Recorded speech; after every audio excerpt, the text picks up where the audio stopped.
বন্ধুরা এখন বলতে গেলে প্রায় শীত চলেই গেছে, আর শীত চলে যাচ্ছে মানে কিন্তু গরমকালটাই চলে এসেছে। আর এই শীত আর গরমের মাঝখানে যে ওয়েদার চেঞ্জ হচ্ছে তার জন্য প্রত্যেকটা ঘরেই কিন্তু বাচ্চা বড় বয়স্ক সবাই অসুস্থ হয়ে পড়ছে। বিশেষ করে কফ কাশি কিন্তু লেগেই আছে, প্রত্যেকটা ঘরেই কফ কাশি লেগে আছে। আর তার জন্যই আজকে আমি আপনাদেরকে ঘরোয়া একটা ট্রিক শেয়ার করে দেবো, যেটার মাধ্যমে আপনারা প্রত্যেকে ভীষণ ভালোভাবে সুস্থ থাকবেন। তো সবার প্রথমে আজকে আমি কয়েকটা জিনিস দিয়ে আজকে ট্রিক্সটা শেয়ার করব আপনাদের সাথে। আর আজকে আমি যে জিনিসগুলো ব্যবহার করব আমাদের প্রত্যেকেরই কিন্তু ঘরে থাকে, আপনাদের আলাদা করে কিন্তু কোনো কিছু কিনে আনতে হবে না। তো প্রথমে আমি আপনাদেরকে যে জিনিসটা দেখাবো সেটা হচ্ছে বন্ধুরা তালমিছুরি।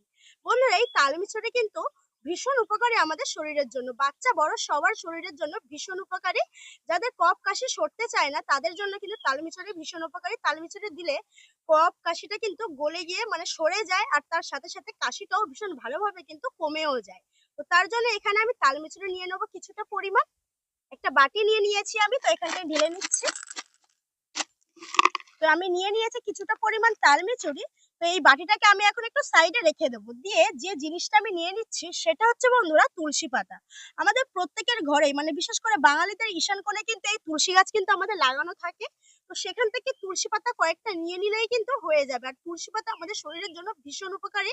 আমরা কিন্তু অনেকেই আছে দেখবেন সকালবেলা কিন্তু কাঁচা তুলসী পাতা মধুর সাথে আমরা খেয়ে থাকি। শরীরের জন্য খুব ভালো, শরীরকে গরম করে রাখে, সর্দি কফ কাশি একদমই বসতে দেয় না। তার জন্য এখানটায় আমি নিয়ে নিয়েছি তুলসী পাতা। তো আমি কিন্তু এই তুলসী পাতাটাকে ধুইনি, জল দিয়ে খুব ভালোভাবে এটাকে আমি ধুয়ে নেব।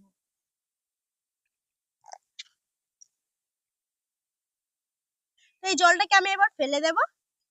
এখন যে পাত্রে আমি রেমেডিটা তৈরি করব তার মধ্যে নিয়ে নেব তুলসী পাতা, আর নিয়ে নেবো এখানটায় আমি আদা। বন্ধুরা এই আদাটাকে আমি গ্রেট করে নেবো। এখানে 1 ইঞ্চি আমি আদা নিয়ে নিয়েছি। আর এই আদা কিন্তু আমাদের খুশখুশি কাশিকে দূর করতে সাহায্য করে। আর তার সাথে সাথে আমাদের বুকের মধ্যে যদি কফটা বসে থাকে তাহলে কিন্তু খুব সুন্দরভাবে সেই কফটাকে রিলিফ করতে সাহায্য করে।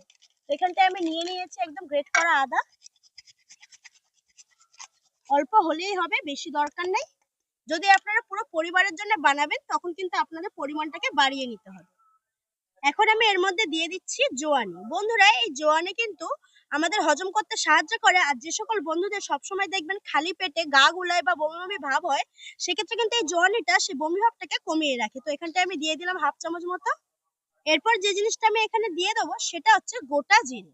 বন্ধুরা এই গোটা জিরে কিন্তু আমাদের বুক জ্বালা করলে সেটা থেকে রিলিফ করে।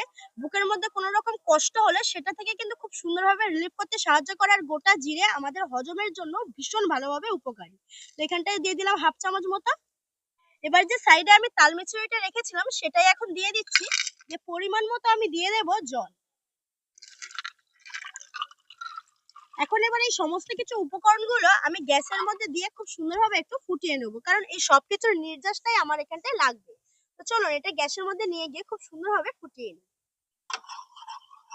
বন্ধুরা দেখুন রেমেডিটাকে আমি গ্যাসের মধ্যে বসিয়ে খুব সুন্দরভাবে ফুটিয়ে নিয়েছি।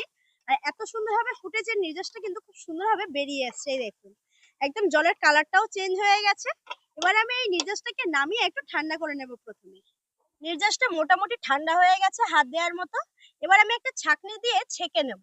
তো এখানটা আমি কাপ নিয়ে নিয়েছি, আপনারা চাইলে গ্লাসও নিয়ে নিতে পারেন। তো আমি এখানে কাপ নিয়ে নিয়েছি।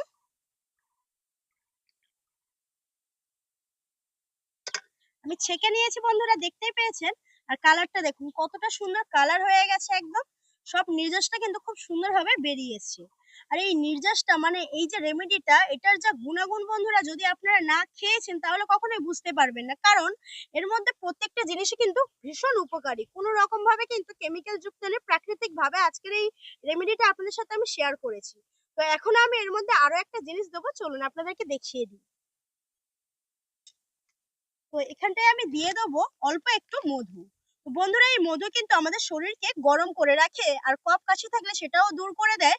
আর শরীরকে ভীষণ ভালোও রাখে। তো অনেকেই দেখবেন শুধু মধুও খায় শরীরকে হিট রাখার জন্য। তো এখানটায় আমি মধুটাও দিয়ে দিলাম, দিয়ে একটু মিক্সড করে নিলাম। তো এটা আমি 1 কাপের জন্য বানিয়েছিলাম বলে পরিমাণগুলো কিন্তু অল্প অল্প দিয়েছি। তো আপনারা যদি পুরো পরিবারের জন্য বানাবেন তাহলে কিন্তু পরিমাণগুলোকে বাড়িয়ে দেবেন। তো আমি একটু টেস্ট করছি। সত্যি বন্ধুরা সকালবেলা মানে এমনি চায়ের বদলে যদি এইরকম ভাবে যদি তৈরি করে খান আপনারা, আপনাদের চা লাগবে না। এটাতে যা উপকার পাবেন, এটা যদি প্রতিদিন 2 বার করেও খান তাতেও কিন্তু আপনাদের শরীর ভালো থাকবে। যদি দুবার না করতে পারেন, একবারই যদি খান তাতে আপনাদের শরীর কিন্তু একদম হিট হয়ে যাবে। আর যে সকল বাচ্চাদের বয়স্কদের যে কফ কাশি লেগে আছে তার জন্য কিন্তু এইভাবে বানিয়ে দেবেন, দেখবেন তারা খুব তাড়াতাড়ি কিন্তু সুস্থ হয়ে যাবে। তার কারণ এর মধ্যে রয়েছে কিন্তু প্রাকৃতিক সব উপকরণ। আর তার থেকেও বড় কথা, এখানটা কিন্তু আমি কোনো রকম ভাবে চিনি ইউজ করিনি। এখানে রয়েছে কিন্তু তাল মিছরি আর তার সাথে রয়েছে মধু, যেগুলো আমাদের শরীরকে কিন্তু হিট করে রাখে। আর শরীর আমাদের হিট থাকলে তাহলে দেখবেন আমাদের কিন্তু হুট করে কোনো রকম ভাবে রোগ কিন্তু আমাদের অ্যাটাক করতে পারে না। তো তার জন্য এটা কিন্তু ভীষণ উপকারী, আপনারা কিন্তু এটা বাড়িতে তৈরি করে খাবেন।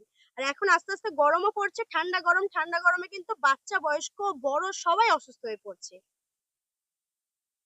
আর যেহেতু আমি এর মধ্যে একটুখানি আদা দিয়েছিলাম, মানে প্রত্যেকটা জিনিসই একটু ঝাঁঝালো, সেই কারণে খেতে একটু ঝাঁঝালো লাগবে, তবে যে মিষ্টিগুলো আছে তার জন্য খেতেও ভীষণ ভালো লাগবে। তো বন্ধুরা, আমি কিন্তু প্রত্যেকটা জিনিসই আপনাদেরকে লাইভ রেজাল্ট দেওয়ার চেষ্টা করি। আর যে জিনিসগুলো আমি নিজে তৈরি করে উপকার পেয়েছি সেগুলোই কিন্তু আমি আপনাদের সাথে শেয়ার করার চেষ্টা করি। আর আমার ভিডিওগুলো আপনাদের কেমন লাগে অবশ্যই বন্ধুরা আপনারা জানাবেন। আর আপনাদের ভালো লাগলে অনুরোধ রইল যে আমার চ্যানেলটিকে সাবস্ক্রাইব করার জন্য। তো দেখা হচ্ছে পরবর্তী নতুন একটা ভিডিও নিয়ে। ততক্ষণ সবাই সুস্থ থাকবেন, ভালো থাকবেন আর সাবধানে রাখবেন। আর আপনাদের যাদের বাড়িতে ছোট ছোট বাচ্চারা আছে তাদেরকে একদম কিন্তু সাবধানে রাখার চেষ্টা করবেন। এখন ওয়েদারটা খুবই খারাপ।